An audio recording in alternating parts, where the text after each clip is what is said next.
by spinning out versions of Edgar Allan Poe stories, more lurid than the originals. For The Pit and the Pendulum, he astutely increased the number of tortures from 2 to 5. For The Telltale Heart, he exploited the possibilities in other organs, adding a telltale sneezing nose and a telltale farting colon. With an amalgam of pride and wistfulness, acceptance and melancholy, Nora watched her son grow older, turn inward, move beyond her. Santa Claus had long since vacated Kevin's pantheon. The boy hadn't gone trick-or-treating since 2001. He still did magic, but his act had recently grown morbid. The standard disappearing goldfish and transmigrating rabbits supplanted by routines such as the gourmet ghoul, the giggling mortician, and the brainless brain surgeon. Not to mention the Roman oracle, in which Kevin, posing as a soothsayer, would seemingly sacrifice a live cat on stage, open its abdomen and pull from its innards a dozen plastic Easter eggs filled with predictions about upcoming Red Sox games and presidential elections. What endured was his generosity. Some months he donated as much as $20 to their communal cause, though usually more like 10. They needed it. On Kevin's 6th birthday, the Lexington School Committee had informed Nora that her English teaching position at Paul Revere Junior High School no longer existed. Dwindling enrollments, atrophied ideals, and after that the only job she could get was clerking and driving for Ray Feldstein's Tower of Flowers in Copley Square. Her salary barely sufficient to buy the groceries, pay the phone bill, and appease the landlord of their East Cambridge apartment.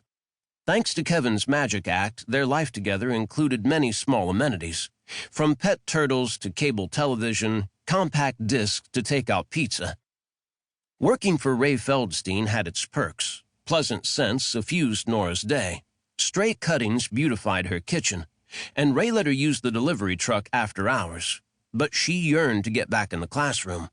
An English teacher was a person. An English teacher possessed a name.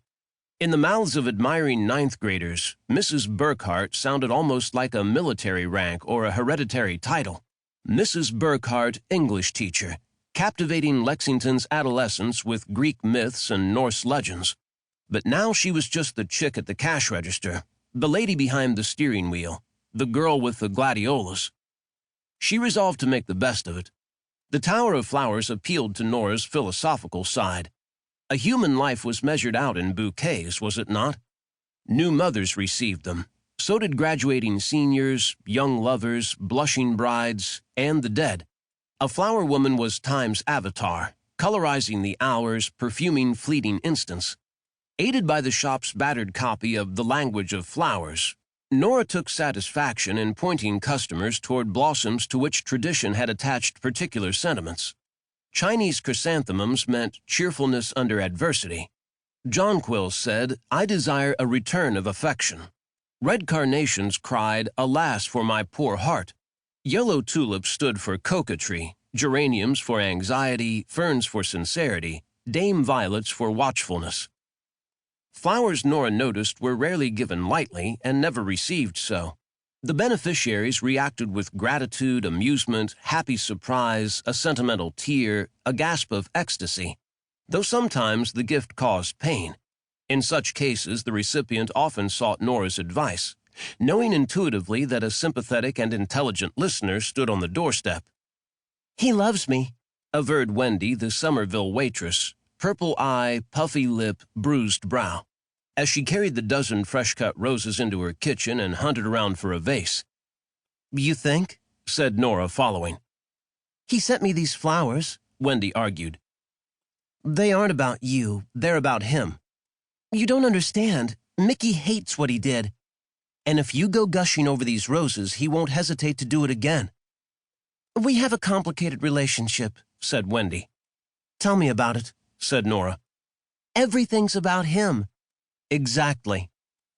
For the next 20 minutes, the waitress recited the assorted indignities, psychological and physical, to which Mickey Morgan had subjected her. Whatever decadent echelon the orbiting skull occupied, Mickey's moral plane was evidently even lower. As Nora set off for home, she was gratified to see Wendy start the therapeutic process of ripping the petals off every last rose. Nora's metaphysical difficulties began on the first